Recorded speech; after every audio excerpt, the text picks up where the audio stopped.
Principle of specialization. Okay, so can any one of you please read this principle? एक बार आपकी screen पे share हो रहा है तो आप इसको रीड करेंगे for the benefit of all. Should I do it, sir? Please, please. The organization should be set up in such a way that every individual should be assigned a duty according to his skill and qualification. The person should continue the same work so that he specializes in his work. This helps in increasing production in the concern. Okay, fine. Now, please think about in which topic we can use this. Mechanistic organization structure. Standardization Principle of sir special. HRM में भी use कर सकते हैं sir. Just think one by one. OT के अंदर पहले बताइए, OT में कहाँ पे यूज कर सकते हैं? Principle of specialization. Mechanistic organization structure. Okay, mechanistic organization structure. Okay. Standardization versus mutual Standardization. Yes. Standardization में यूज कर सकते हैं. Max Weber classical organization theory. Max Weber में very good. क्लासिकल अप्रोच मतलब पूरा है ही स्पेशलाइजेशन, है ना? और सोचिए, सौरभ आप शायद कुछ बोलना चाह रहे हैं बट आपकी वॉइस नहीं आ रही है, आपकी वॉइस क्लोज्ड है. Can we use it in functional organizational structure because that is also related to specialization. Saurabh आपकी वॉइस नहीं आ रही है, your voice is muted. Sir line and staff. Line and staff very good. वहां पर बिल्कुल staff वाले केस में यूज कर सकते हैं. आप are you making list Rahul? Yes sir, I am making list. हाँ, लाइन एंड स्टाफ में यूज कर सकते हैं, फंक्शनल स्ट्रक्चर में यूज कर सकते हैं. और बताइए Saurabh, you are on mute. Please manage your mobile phone properly. Sir mechanistic structures में यूज कर सकते हैं. हाँ ठीक है, वो हमने डिस्कस कर लिया, वो हो चुका है. सर इससे मतलब सॉरी ये थोड़ा शायद ऑफ ट्रैक है, बट इसको हम जीएस में भी यूज कर सकते हैं कहीं पे, जैसे इकोनॉमी में कॉम्पिटिटिव एडवांटेज जैसे होता है, या फिर इंटरनेशनल रिलेशन में कॉम्पिटिटिव एडवांटेज की जो जहाँ पे अच्छा है प्रोडक्शन में, तो इस एज अ होल उर्विक का नाम लेके वहाँ पे भी लिख सकते हैं. वैसा थोड़ा ऑफ ट्रैक हो गया बट ये. हाँ, जीएस में मैं बोलूंगा कि मत यूज कीजिएगा, क्योंकि अगर आपने उर्विक यूज किया तो कहीं ऐसा ना मान लें कि आप इकोनॉमिक्स ऑप्शन के स्टूडेंट हो. Okay sir. ओके. तो मतलब जीएस में थिंकर्स का यूज नॉर्मली अवॉइड किया जाता है unless it is very popular. Okay sir. हाँ, तो उर्विक का तो हो सकता है जीएस वालों को पता भी ना होना. सर सही बात तो ये है, because Urwick actually is not economics. Right sir. मतलब GS4 में यूज कर सकते हैं ये सारे थिंकर्स. GS4 में फेयोल को यूज कर सकते हैं, GS4 में कर सकते हैं. आई थिंक GS4 में क्योंकि थिंकर्स का ज्यादा यूज होता है, वहां पर थिंकर्स, आइडियाज, वो सब चीजें हैं. GS4 में यूज कर सकते हैं, but don't use it primarily. Means आप अगर ये एक्सपेक्ट करेंगे कि मैं इसको यूज करके ज्यादा मार्क्स हो ज्यादा आ जाएंगे, तो बहुत ज्यादा पॉपुलर नहीं है एक्चुअली में ये. जैसे कि वहां पर जो नॉर्मली हम यूज करते हैं वो फिलोसफर्स को यूज करते हैं, है ना? ये फिलोसफर्स नहीं है, ये मैनेजमेंट थिंकर्स हैं एक्चुअली. ओके ओके तो जैसे कि पीटर ऑफ ड्रकर है, वो मैनेजमेंट थिंकर है लेकिन काफी फेमस भी है. उर्विक बहुत फेमस नहीं है, फेयोल फिर भी फेमस है. तो हमें ये भी देखना होगा कि जो नॉन मैनेजमेंट पर्सन है, क्या उनको पता होगा इनके बारे में. ठीक है सर. है ना? Otherwise it will be taken in a wrong sense कि this person is trying to add his knowledge of optional just for the sake of doing it, है ना? वो भी नहीं होना चाहिए. ठीक है,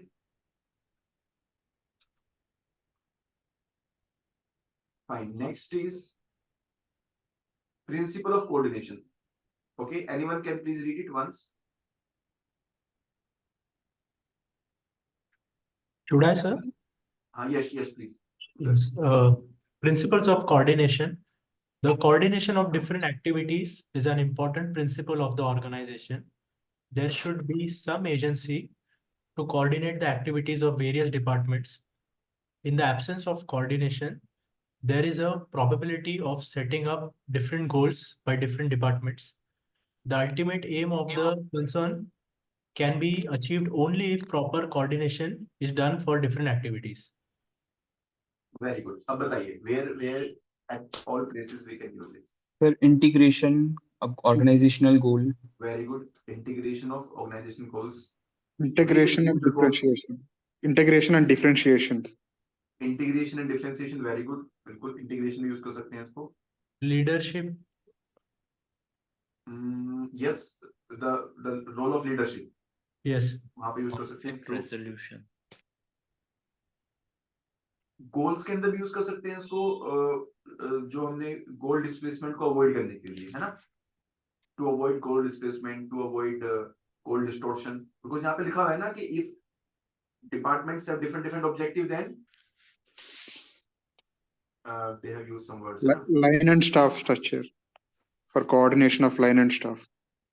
Yes, very good. For coordination of line and staff, we can use it.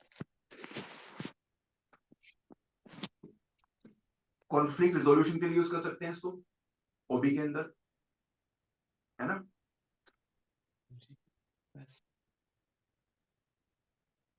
Self managed teams. Sorry, self manage teams. हाँ, very good. Self manage teams में यूज कर सकते हैं. आईआर में यूज कर सकते हैं इसको to resolve the conflict between employer and employee, है ना. Trade union ideas to improve the role of trade unions. So there should be coordination between management and employees, the worker in the management, है ना. हाँ, specialisation वाले case में human resource management में use कर सकते हैं स्पेशलाइजेशन को हम लोग. ट्रेनिंग वाले केस, ट्रेनिंग में द इम्पोर्टेंस ऑफ ट्रेनिंग, है ना, इम्पोर्टेंस ऑफ फंक्शनल ट्रेनिंग और importance of training in the organization, वहां पर इसको हम यूज कर सकते हैं, राइट. और इनफैक्ट रिक्रूटमेंट में भी यूज कर सकते हैं, जॉब एनालिसिस में भी यूज कर सकते हैं, जॉब डिस्क्रिप्शन में भी हमें यूज करना होता है, जॉब स्पेसिफिकेशन में स्पेसिफिकली हम इसको यूज कर सकते हैं कि as suggested by Urwick, specialization helps the organization and in the job specification the specific requirement in terms of skill should be given. देखिए ये सब डायमेंशंस मैं अभी राइट नाउ सोच रहा हूँ आपके सामने, मेरे पास कोई लिस्ट नहीं है. मैंने ना आपके आने से पहले, इस सेशन के आने से पहले मैंने सोचा भी नहीं था कि मैं सब चीजें बोलने वाला हूँ. मेरे दिमाग में सारे आइडियाज आ रहे हैं, अपने आप ही फ्लो कर रहे हैं, क्योंकि मैं सारे सिलेबस को एक बार विजुअलाइज कर रहा हूँ. जस्ट मेरे माइंड में वो थॉट प्रोसेस चल रहा है कि कहाँ कहाँ पे इसको यूज कर सकते हैं. तो चारों सब्जेक्ट में इसको हम यूज करके हम इसको कर सकते हैं. क्या हम इसको एफएम में यूज कर सकते हैं? फाइनेंशियल मैनेजमेंट में एफएम में भी यूज कर सकते हैं. वहां पर भी हमें बहुत जगह पे कोऑर्डिनेशन करना होता है. और क्या हम इसको एफएमआई में यूज कर सकते हैं? फाइनेंशियल मार्केट्स में बिल्कुल यूज कर सकते हैं. वी हैव टू कोऑर्डिनेट, जैसे कि अगर बात करें सेबी, तो सेबी को SEBI has to coordinate between various stakeholders, है ना, प्रिंसिपल ऑफ कोऑर्डिनेशन.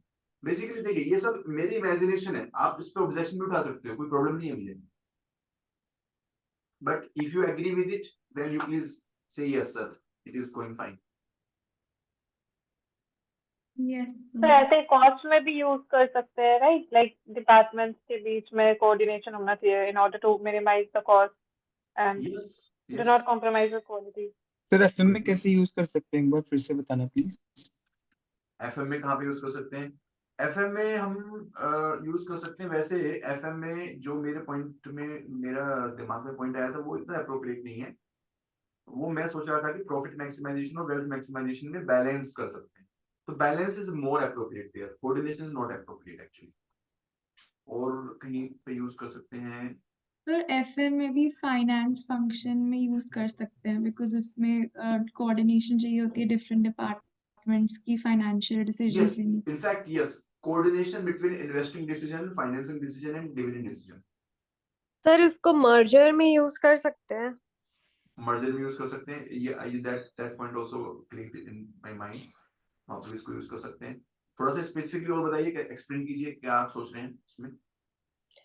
कि मर्जर के बाद कई बार कंपनीज जो है फिर आगे वो प्रॉफिटेबल नहीं हो पाती हैं, दोनों इंटीग्रेट नहीं हो पाते हैं साथ में. yes, तो दोनों को कोऑर्डिनेट करने के लिए. Yeah, problems faced after the merger. One of the problem is the lack of similarity in the culture or lack of coordination. तो वहां पर बिल्कुल वहां पे यूज कर सकते हैं as a suggestion. Very good. इतने सारे डायमेंशन तो मैंने भी नहीं सोचे थे, मैं सही बताऊं.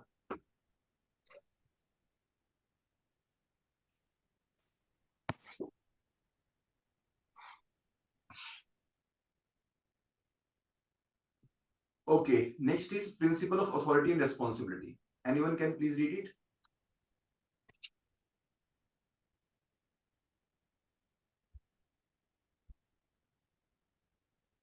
So may I? Yes, please, please. The authority flows downward in the line. Every individual is given authority to get the work done.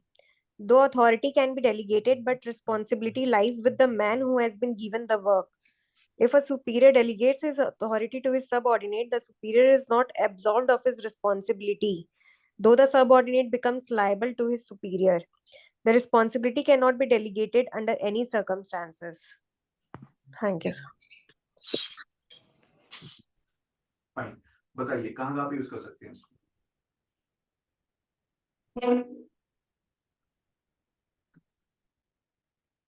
सबसे पहले तो वहीं पे यूज करेंगे जहाँ जो हमारे टॉपिक का नाम है authority responsibility is our syllabus in the chapter of power, है ना? ऑर्गेनाइजेशनल थ्योरी में एक चैप्टर है पावर एंड पॉलिटिक्स, वहां पर हम ये कॉन्सेप्ट पढ़ते हैं अथॉरिटी, रिस्पॉन्सिबिलिटी, अकाउंटेबिलिटी, तो वहां पर हमें यूज करना चाहिए रेफरेंस ऑफ ओरविल, है ना? और बताइए कहाँ पे यूज कर सकते हैं? ऑर्गेनाइजेशन स्ट्रक्चर की डिजाइनिंग में। Okay, very good. The principle to design the organizational structure. Very good.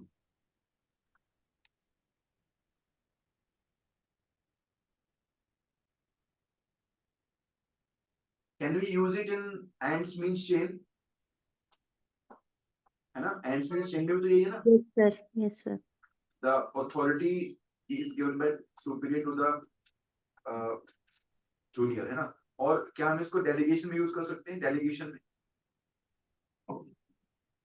Yes sir use कर सकते हैं सर, लीडरशिप में भी यूज कर सकते हैं, ऑर्गेनाइजेशन बिहेवियर में, लीडरशिप में भी यूज कर सकते हैं. It is one of the quality of leadership.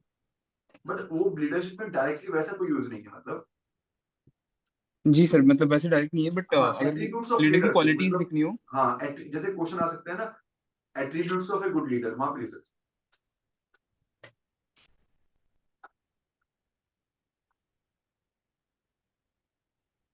HRM में कहीं पे यूज हो सकता है क्या ये, ह्यूमन रिसोर्स मैनेजमेंट में? सर वहां पे यूज हो सकता है एचआरएम में, जहाँ पे होता है ना कि बेसिकली जब हम ट्रेनीज को हायर करते हैं तो उनके रिटेंशन के लिए अगर जैसे हम उनको अथॉरिटी डेलीगेट करेंगे तो उस तरह से, बट दूर की कहानी हो जाएगी ज्यादा शायद. हाँ मतलब आई गॉट योर पॉइंट, मतलब कि लेबर टर्नओवर को कम करने के लिए, है ना? Right sir. आईआर में आप कहना चाह रहे हैं? जी सर. हाँ, बिल्कुल कर सकते हैं. To reduce labour turnover there should be balance between authority and responsibility.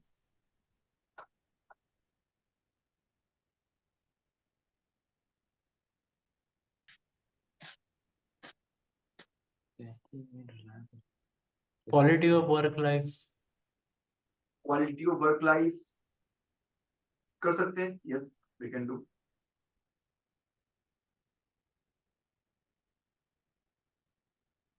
Principle of definition. Okay, anyone please?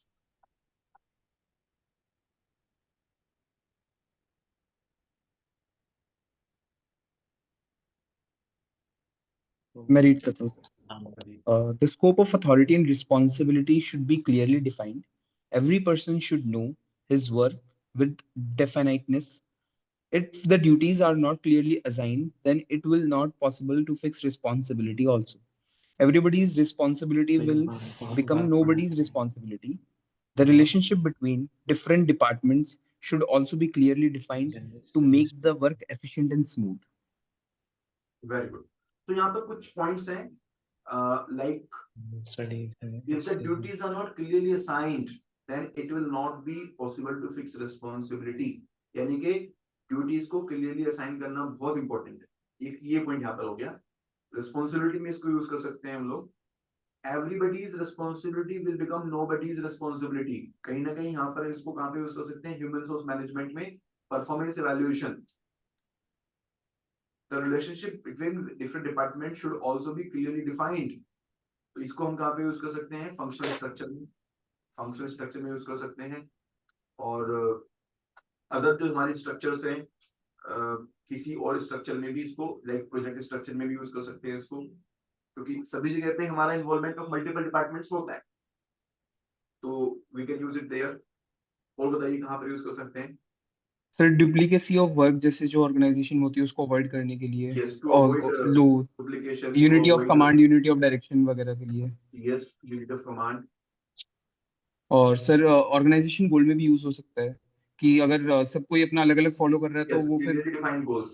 Kind of, मतलब yes, not exactly, but हाँ. मतलब सर गोल्स में वही स्पेसिफिक अगर जाए तो ऑर्गेनाइजेशनल इफेक्टिवनेस अचीव करने के लिए Yes, increase the organizational effectiveness. True, true.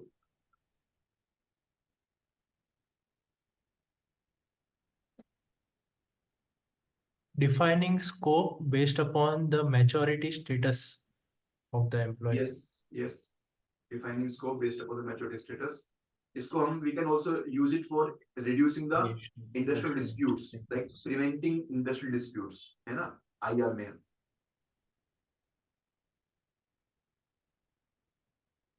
Sir ये ऑर्गेनाइजेशन कल्चर में यूज हो सकता है कहीं पे? I am not sure, I am asking.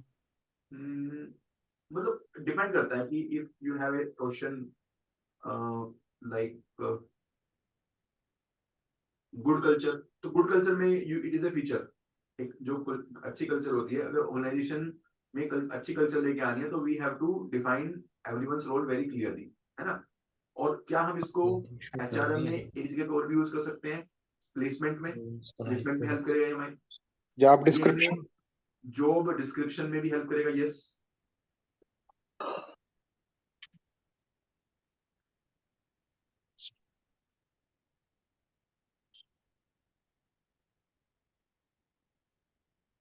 fine. Now let's come to the next one. Span of control, है ना? Okay, anyone please? Span of control means how many subordinate can be supervised by a supervisor. The number of subordinates should be such that the supervisor should be able to control their work effectively.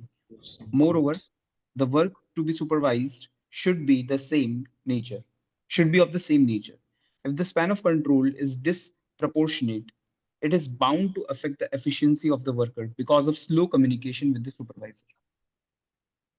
तो बताइए कहाँ आप use कर सकते हैं इसको, span of control को? अभी तो जैसे हमने टॉपिक डिस्कस किया था सेंट्रलाइजेशन डिसेंट्रलाइजेशन, तो वो भी कहीं ना कहीं स्पैन ऑफ कंट्रोल से लिंक है, राइट?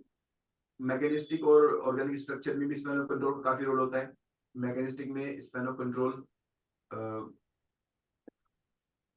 नैरो होता है और ऑर्गेनिक में वाइडर होता है ना? और फ्लैट स्ट्रक्चर, टॉल स्ट्रक्चर में भी आपका आ जाएगा ये, है ना? फ्लैट स्ट्रक्चर में वाइडर होता है और नैरो में स्मॉल होता है, सॉरी टॉल में आपका जो है स्मॉल स्पैन ऑफ कंट्रोल होता है, नैरो होता है। और सेंट्रलाइजेशन डिसेंट्रलाइजेशन में आ गया। सर एक पीवाईक्यू खुद भी स्पैन ऑफ कंट्रोल पे था, तो अगर इस तरफ का कुछ आता तो उसमें डायरेक्टली यूज है, स्पैन ऑफ कंट्रोल पे वहां पे भी यूज हो जाएगा। और स्पैन ऑफ कंट्रोल आपके फेवर के प्रिंसिपल में भी है, फेवर में भी है। क्लासिकल थिंकर्स का एक बहुत ही मतलब इंटीग्रल पार्ट है, ये बहुत ही इंपॉर्टेंट कंपोनेंट है क्लासिकल थिंकर्स का।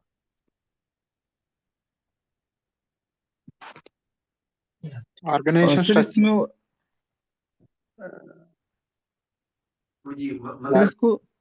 इसको एचआरएम में यूज कर सकते हैं सर, एग्जीक्यूटिव ट्रेनिंग के लिए, कि ताकि वो स्पैन ऑफ कंट्रोल एनहांस हो पाए और बेटर मैनेज कर पाए।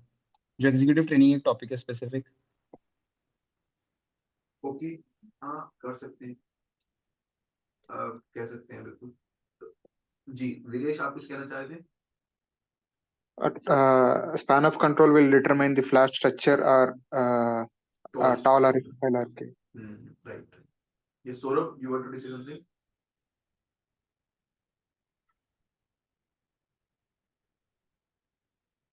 Okay, let's go to next principle. Principle of balance.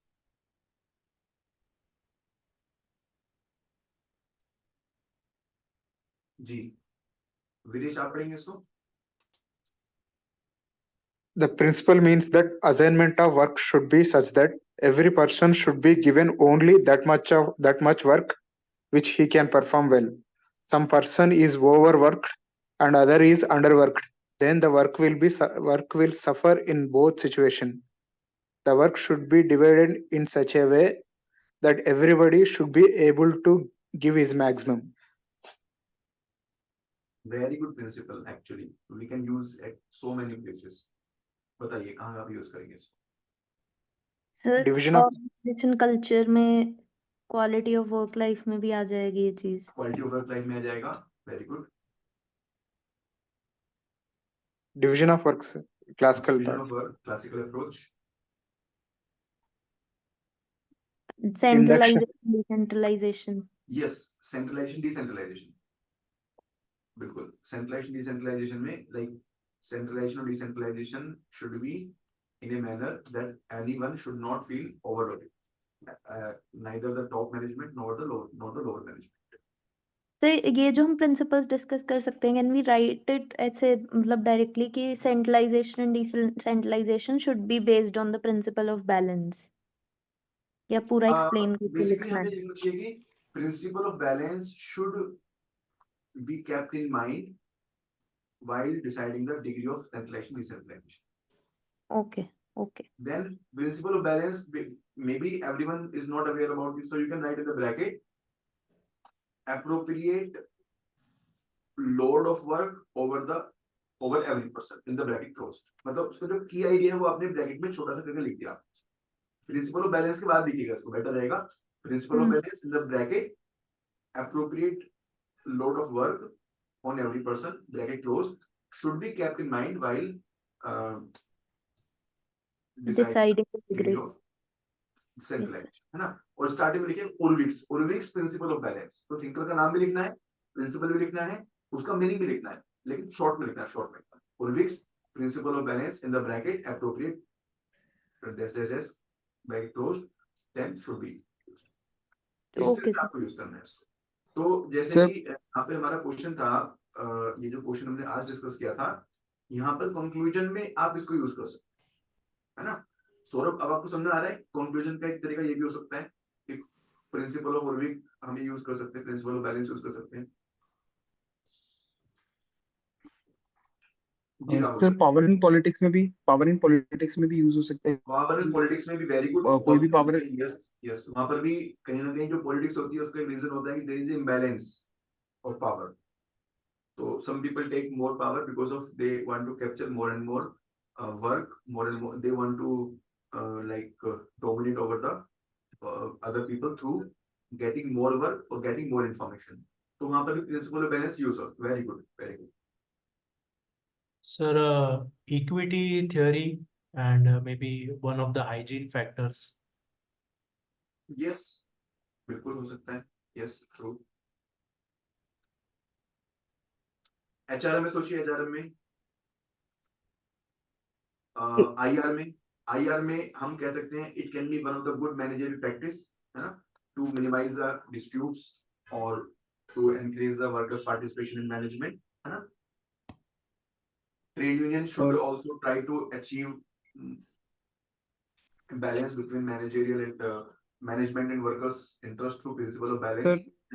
अगर कोई सर ट्रेड यूनियन का क्वेश्चन है कि जो जिसमें मैं क्रिटिकल होना हो थोड़ा ट्रेड यूनियन को, तो ये लिख सकते हैं अगर ये प्रिंसिपल ऑफ बैलेंस अपनाने तो ट्रेड यूनियन की नीड ही नहीं पड़ेगी, मतलब जो एक एक्टिविज्म होता है ट्रेड यूनियन का वो कम हो जाएगा। कर सकते हैं। आई गेस इस तरह का क्वेश्चन आ रखा है सर पास्ट में। Right. In HRM, in induction, we should not overburden the initial joiner. Right.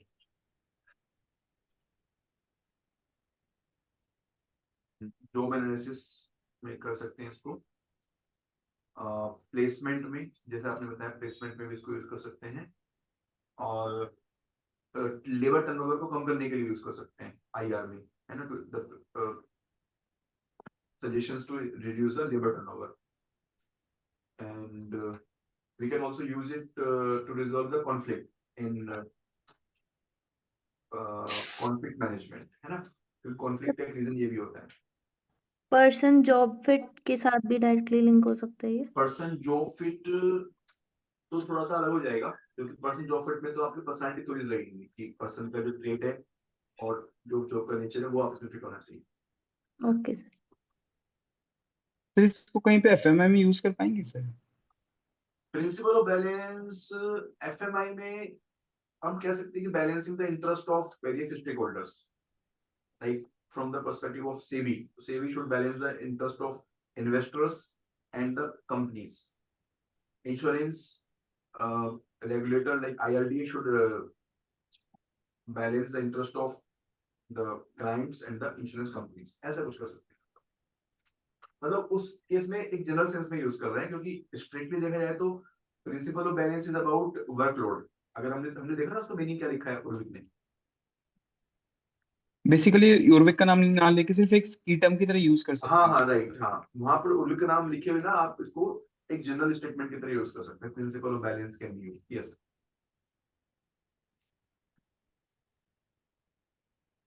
If equal work is provided, performance evaluation becomes transparent or maybe easier to see how one person performs when given the same amount of work. उतना fit नहीं है, मतलब better will be जो principal of definition था वो ज्यादा fit है इस केस में, कि हमें क्लियरली डिफाइंड वर्क देना होगा ताकि परफॉर्मेंस इवैल्यूएशन बेटर हो सके, परफॉर्मेंस इवैल्यूएशन क्लियर हो सके, है ना. Principle of continuity. जी, जिन लोगों ने पार्टिसिपेट नहीं किया है, आई विल रिक्वेस्ट दोस्त, जिन लोगों ने अभी तक रिक्वेस्ट मतलब अभी तक जो है एक बार भी पार्टिसिपेट नहीं किया है. So, I'll read. Yes, Ava, please. Principle of continuity.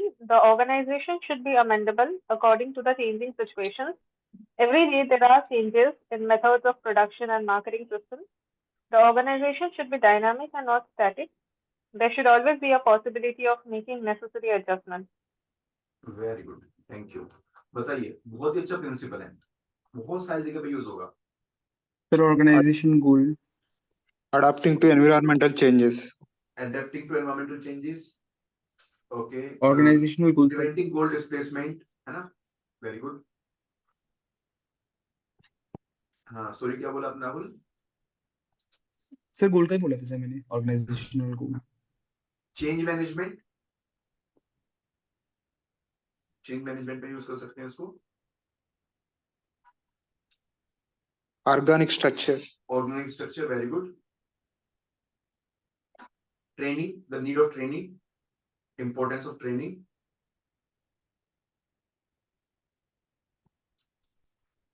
और हम इसको सजेशंस में बहुत जगह यूज कर सकते हैं, like to resolve issues between trade union and workers, to improve workers participation in management, to increase the quality of work life. बहुत सारी जगह पे यूज हो सकता है. मतलब कि we have to adjust ourselves to the need of the environment.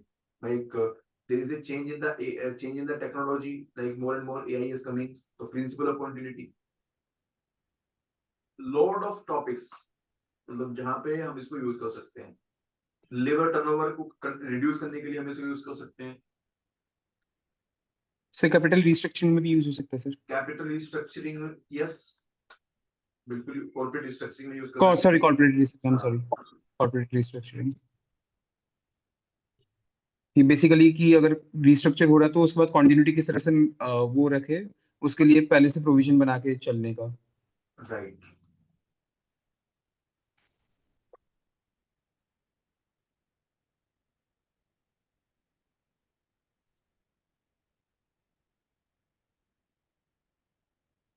Principle of uniformity. I think हमें पूरा सिलेबस ही कवर हो गया हमारा आज, है ना. The organization should provide for the distribution of work in such a manner that uniformity is maintained. Each officer should be in charge of his respective area so as to avoid dual subordination and conflicts. तो यहाँ पर दो चीजें हैं कि uniformity होनी चाहिए और ड्यूअल सबऑर्डिनेशन एंड कॉन्फ्लिक्ट नहीं होना चाहिए. जी बताइए कहाँ आप यूज करेंगे इसको.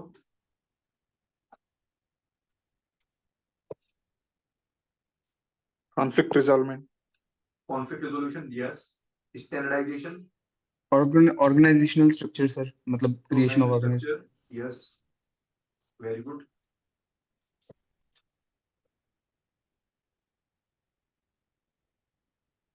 सर responsibility fix करना. Yes, very good. Increasing efficiency, है ना. Now Yes, sir. Principle of unity of command बहुत ही फेमस प्रिंसिपल है. वन मैं just reading the entire line, just reading the keywords. एक सिंगल बॉस होना चाहिए, रिस्पॉन्सिबिलिटी, सेंस ऑफ रिस्पॉन्सिबिलिटी आएगा from top to bottom. It will help in directing, coordinating and control. तो principle of unity of command is very important from the structure point of view. Structure बनाने के लिए भी हमें important है, responsibility fix करने के लिए भी इंपॉर्टेंट है, अथॉरिटी को एक्सरसाइज करने के लिए भी इंपॉर्टेंट है, एंड्स मींस चेन के लिए भी इंपॉर्टेंट है. तो ये आपका मल्टीपल प्लेसेस पर यूज किया जा सकता है. ये बहुत ही फेमस प्रिंसिपल है classical approach. Now principle of sir exception. इससे लास्ट वाला कौन सा था, एक बार प्लीज बताएंगे, principal of unity of command से पहले. प्रिंसिपल ऑफ यूनिटी कमांड से पहले है principle of uniformity. Okay sir. Principle of exception, very good. अभी देखिए यहाँ पर ये जो हमारा मैनेजमेंट पे एक्सेप्शन था, वहां पर ये हमारा यूज हो सकता है. This principle states that top management should interfere only when something goes wrong. If the things are done as per the plans, then there is no need for the interference of the top management. The management should leave routine things to be supervised by the locators. It is only the exceptional situations when the attention of top management is drawn. The principle relieves top management of many obligations and routine things. ठीक है, so and so forth. तो again यहाँ पर जो हमारा management पे exception वाला जो क्वेश्चन था, वहां पर हम इस प्रिंसिपल को यूज कर सकते हैं. The principle of exception as given by the court. ठीक है. और इसके अलावा हम कहाँ पे यूज कर सकते हैं इसको बताइए. डिसेंट्रलाइजेशन में सर. डिसेंट्रलाइज में यूज कर सकते हैं, डेलीगेशन में यूज कर सकते हैं, वर्कर्स पार्टिसिपेशन इन मैनेजमेंट में यूज कर सकते हैं, आईआर में. ट्रेनिंग में यूज कर सकते हैं, it will help train the lower cadre. Succession planning में यूज कर सकते हैं इसको, है ना. सक्सेशन प्लानिंग में यूज कर सकते हैं ना. तो ट्रेनिंग में कैसे लिंक होगा? ट्रेनिंग में लाइक अगर बेसिकली हम जूनियर्स को रूटीन मैटर्स हैंडल करने के लिए फ्रीडम दे रहे हैं, तो somehow they are getting trained to deal the issues on themselves rather than depending on the seniors. So they are able to develop the practical exposure of the things on themselves. Okay. तो ये practical exposure वाली बात होगी.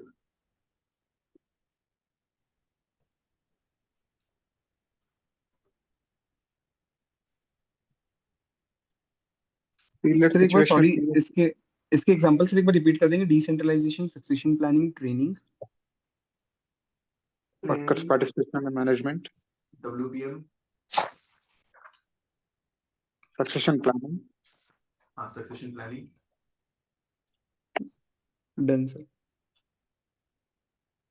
Can we use it in situational theory of leadership, sir? Fiedler's Yes, situational theory. हाँ use कर सकते हैं. Principle of efficiency. The organization should be able to achieve enterprise objectives at a minimum cost. The standard of cost and revenue are predetermined, and performance should be according to these goals. The organization should also enable the attainment of job satisfaction to various employees. तो यहाँ पर कुछ points हैं, minimum coast और standard predetermined coast और worker satisfaction, तीन चीजें यहाँ पर हैं. अब बताइए कहाँ आप यूज कर सकते हैं इसको. Management by exception. Management by exception. Okay. Budgeting. हाँ Budgeting. बजटिंग में यूज कर सकते हैं. यस. स्टैंडर्ड Management कॉस्टिंग में यूज कर सकते हैं, वेरिएंस एनालिसिस में यूज कर सकते हैं इसको, है ना. और standardizations. हाँ Specialization. Specialization. और हाँ प्रिंसिपल ऑफ एक्सेप्शन को हम स्टैंडर्ड कॉस्टिंग में भी यूज कर सकते हैं वेरिएंस एनालिसिस के लिए. प्रिंसिपल ऑफ एक्सेप्शन जो हमने डिस्कस किया था, है ना. प्रिंसिपल ऑफ एक्सेप्शन में एक एग्जांपल और ऐड कर लीजिएगा राहुल. जी sir. Standard costing and variance analysis, है ना.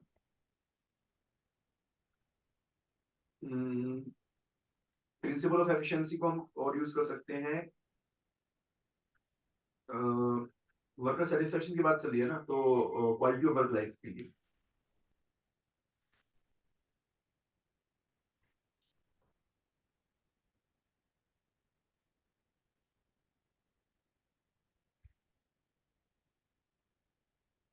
आपका लेबर टर्नओवर को रिड्यूस करने के लिए। लेबर टर्नओवर के लिए तो बहुत सारे प्रिंसिपल्स एप्लीकेबल है। Scalar principle refers to vertical placement of supervisors starting from the top and going to the lower for effective efficient organization। ये तो बहुत ही फेमस प्रिंसिपल है क्लासिकल ऑर्गेनाइजेशन का, chain of command, authority, responsibility, distribution, classical principle, mechanistic structure और काफी सारे topics में ये बहुत ही बेसिक प्रिंसिपल है। ठीक है, सो with this we are completing the discussion of Orwick's principle। ठीक है, Fayol I will share with you and we will discuss in the same fashion in the next section। ठीक है, Fayol के principles को मैं आपके साथ शेयर कर दूंगा अभी टेलीग्राम पे और डिस्कस हम करेंगे नेक्स्ट वीक। अब बताइए कैसा लगा आपको ये थिंकर्स का डिस्कशन? सर बहुत फ्रूटफुल और बहुत मजेदार। यस, अब मुझे बहुत अच्छा लगा that you people participated। मतलब एक तरह से सर दिमाग में वो पूरा सिलेबस रन थ्रू हो गया पेपर 2 का पूरा ही। एक्चुअली इस बार मेंस 24 में एक मेरे स्टूडेंट का मेंस क्लियर भी हो गया है, तो ही टोल्ड मी कि सर ये जो एक्सरसाइज थी ये हमने की थी मतलब मेंस 24 वालों के साथ में भी। तो ही टोल्ड कि सर वो वाली एक्सरसाइज तो मुझे एग्जाम से जस्ट पहले मैंने की थी, बैठ के एग्जाम हॉल में जाने से जस्ट पहले मैंने पेपर 2 से पहले की थी। और एग्जाम हॉल में मेरे साथ कम से कम 10-12 स्टूडेंट थे, तो मैंने सबको कराई थी मैंने एक्सरसाइज ये पूरी।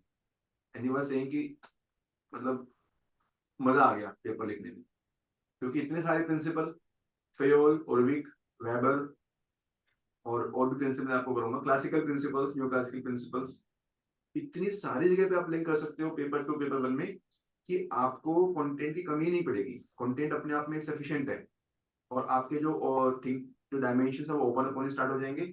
आपके आइडियाज, आपको कंक्लूजन के आइडियाज और वैल्यू एडिशन के आइडियाज खुद ही मिलते रहेंगे। ठीक है, बस इसको अप्लाई करना है आपको। तो आपकी रिस्पॉन्सिबिलिटी है कि अभी से जो भी आप चीजें पढ़ेंगे उसको एक थीमेटिक वे में पढ़ेंगे। हमारा डिस्कशन का पर्पस ये था कम से कम ये प्रिंसिपल्स को आप यूज करना स्टार्ट कर दें अपने कॉन्सेप्ट। ठीक है, और देखिए डरिएगा मत, बहुत ज्यादा मत डरिए कि सर ये यहाँ पे लिंक होता है कि नहीं होता है। ठीक है, एक आध जगह गलत लिंक हो जाएगा, क्या हो गया, 90% केस में तो गलती नहीं होगी आपसे, 10% केस में गलती हो भी गई तो इतना कोई बड़ी प्रॉब्लम वाली बात नहीं है। अगर आपने 9 जगह पे सही यूज किया, 1 जगह पे गलत यूज कर दिया, कोई दिक्कत नहीं है, इतना बड़ा कोई प्रॉब्लम नहीं है, चलता है वो। तो ऐसे मान को चलो कि जैसे प्रीलिम्स में हम लोग 4 क्वेश्चन सही करते हैं, 1 गलत करते हैं, तो बहुत ज्यादा इम्पैक्ट नहीं पड़ता है हमारे स्कोर पे। तो इसलिए बहुत ज्यादा कोशिश होने की जरूरत नहीं, गलत जाएगा तो कोई बात नहीं, अभी प्रैक्टिस में है, वो काट देंगे हम। ठीक है भाई, ये एक्सेप्टेबल नहीं है। सर एक डाउट है जी सर, एक ही आंसर में कई सारे प्रिंसिपल्स और थिंकर्स ऐड करना चाहिए कि नहीं चाहिए? हाँ, बेसिकली यहाँ पर क्या है कि अगर सपोज मैंने एग्जांपल यहाँ पे दिया था लेबर टर्नओवर का, लेबर टर्नओवर में बहुत सारे प्रिंसिपल्स लिंक हो रहे हैं, तो आप क्या कर सकते हैं ना, आप एक ही पॉइंट के अंदर सारे प्रिंसिपल्स को लिख दीजिए।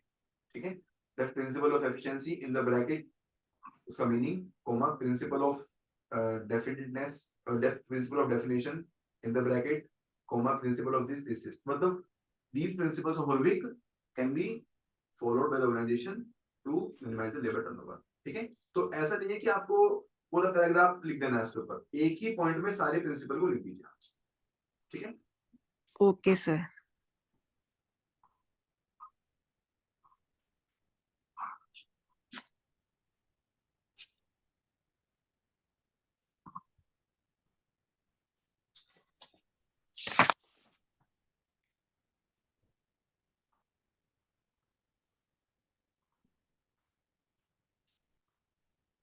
जी, any other question, anyone? So I have shared these 2 files with you on your Telegram channel. Please download from there and I will request कि please also take a print out।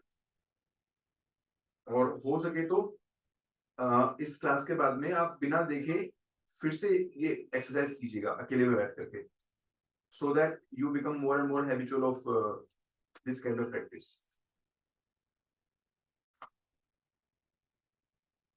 Sir वो MM theory वाला sir doubt है। हाँ जी, हाँ जी, हाँ बताइए, आप थोड़ा बताइए कौन से पॉइंट में आपको डाउट है। सर एक तो सर प्रोपोजिशन 3 में डाउट था कि वो हाँ। समझ ही नहीं आया मेरे को बताइए क्या कि प्रोपोजिशन है। 1 second sir. 1 second sir. कोई बात नहीं, take your time.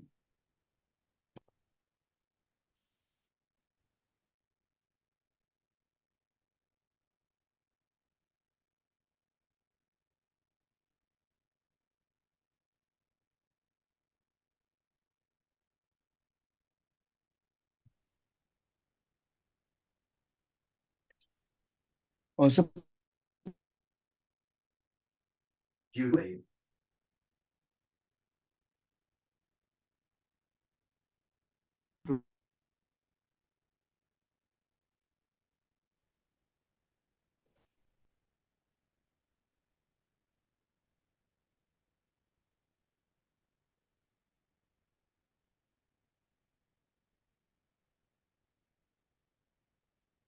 am I हाँ audible जी। sir?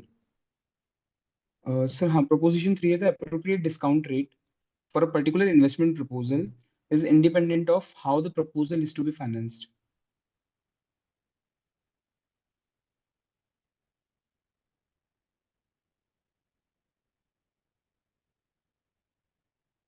बेसिकली इसका मतलब ये होता है कि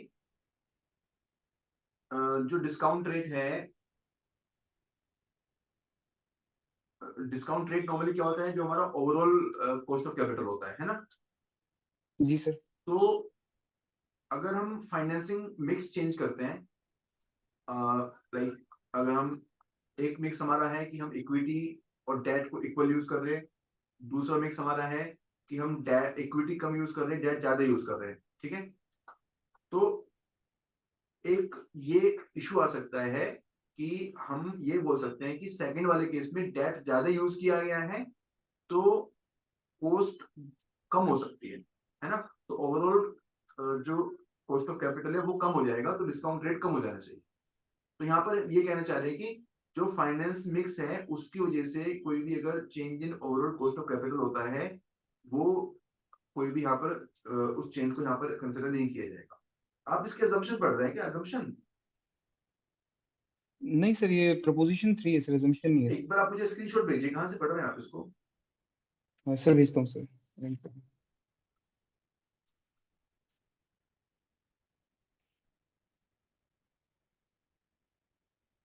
सर व्हाट्सएप पे सेंड कर रहा हूँ सर आप। ओके, एक आपका सेकंड डाउट था कि ये जो विद टैक्सेस है वहां पर हम जो मल्टीप्लाई करते हैं टी इंटू टी से, है ना। तो बेसिकली जी सर, जी sir. Value of levered firm is equal to value of unlevered firm plus debt into tax rate, D into tax right rate. Sir, तो right. D into tax rate क्या indicate करता है? D into tax rate indicate करता है the present value of all the tax shield या tax savings. जितनी भी okay sir, tax savings हमें होने वाली हैं उनकी present value. Got it sir, got, समझ गया सर। कि समझ मतलब गया? बेसिकली हमारा जो अनलिवर्ड सॉरी जो लिवर्ड फर्म है उसमें हाँ हमने पहले टैक्स को जो डिबेंचर्स पे इंटरेस्ट था टैक्स डिस्काउंट हो गया था, तो अब उसका हम वैल्यू इंक्लूड कर रहे हैं। यस, मतलब उसकी प्रेजेंट वैल्यू जितना भी फ्यूचर में हमें जितनी भी टैक्स सेविंग होंगी जी तो सर, उसकी प्रेजेंट वैल्यू, तो वो है आपकी जी debt, sir, amount of debt multiplied by tax rate, ठीक है। जी sir. Thank you so much sir. You welcome.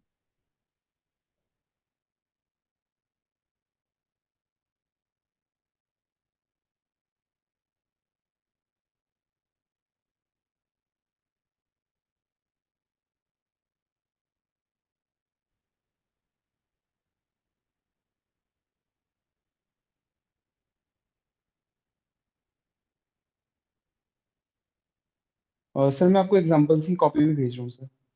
Position till the appropriate discount rate for a particular investment proposal is independent of how the proposal is to be financed. The key factor which determines the discount of developed risk as to speed with the project or asset class. Different business lines have different required rate of return depending upon the business risk. Such as investors require different rate of automobile and information technology, but business one sector required rate of same for the same business risk. This conclusion is consistent with the irrelevance of financing decision proposition 1. अच्छा, फिर इसी को उन्होंने explain किया है, क्योंकि ये proposition तो यार मैंने तो मतलब इतना कहीं नोटिस नहीं किया। सर यूजुअली 2 ही प्रोपोजिशन होती है, बट इसमें तीसरी भी दे रखी है। और वही एक बार 1988 का पीवाईक्यू तो उसमें उसमें स्पेसिफिकली पूछा है कि 3 प्रोपोजिशन बताओ एमएम की, तो इसलिए मेरे को थोड़ा वो 1988 में जी 1988 में सर। ओके ओके या तो हो सकता है उसके बाद हट गई हुई ये वाली, क्योंकि पॉसिबली तो सर। 2 ही प्रोपोजिशन, मैं भी 2 ही पढ़ाता हूँ, 2 ही पढ़ता हूँ, या तो ऐसा हो सकता है कि 98 की 88 के बाद में हटा दो ना एमएम। सर क्योंकि मैंने गूगल पे भी देखा था काफी जगह पे 2 ही प्रोपोजिशन आ रही है हर जगह पे सर। वही तो मैं कहूँ एक मेरे को सर एक आशीष कालरा सर के मटेरियल में 3 मिली और एक इसमें 3 मिली है सर। मतलब उसमें यही बताया गया है कि सेम इंडस्ट्री के अंदर सेम बिजनेस रिस्क होता है तो सेम ही आपका डिस्काउंट रेट होगा, सिंपल, इसको ऐसे रट लो, उसमें कुछ खास नहीं है मतलब। Okay okay sir. मतलब इररिलेवेंस थ्योरी जो है कि financing decision has no impact on the value of firm, वही चीज मतलब ये कह रहा है, मतलब ये ठीक है sir. Sir I have shared PDF of examples with you sir okay, thank you very much. On WhatsApp sir. जी सर आई होप राइटिंग समझ में आ जाए। आ जाएगी आ जाएगी। थोड़ा बहुत से शॉर्ट फॉर्म में जैसे बिटवीन का बी हाँ कोई डब्ल्यू स्ट्रक्चर का एसटीआर, तो बस उतना सा है सर। वेरी गुड, बहुत बढ़िया है, बहुत बढ़िया। तो ठीक है, यूपीएससी एस्पिरेंट की हैंडराइटिंग यूपीएससी एस्पिरेंट को ही आ सकती है। Right sir. ठीक है जी, thank you very much Rahul for your contribution and thank you everyone for thank participating. You so much sir, thank you so much sir. Most welcome, good night. Thank you, Thank sir. you, Good Good night. night. sir.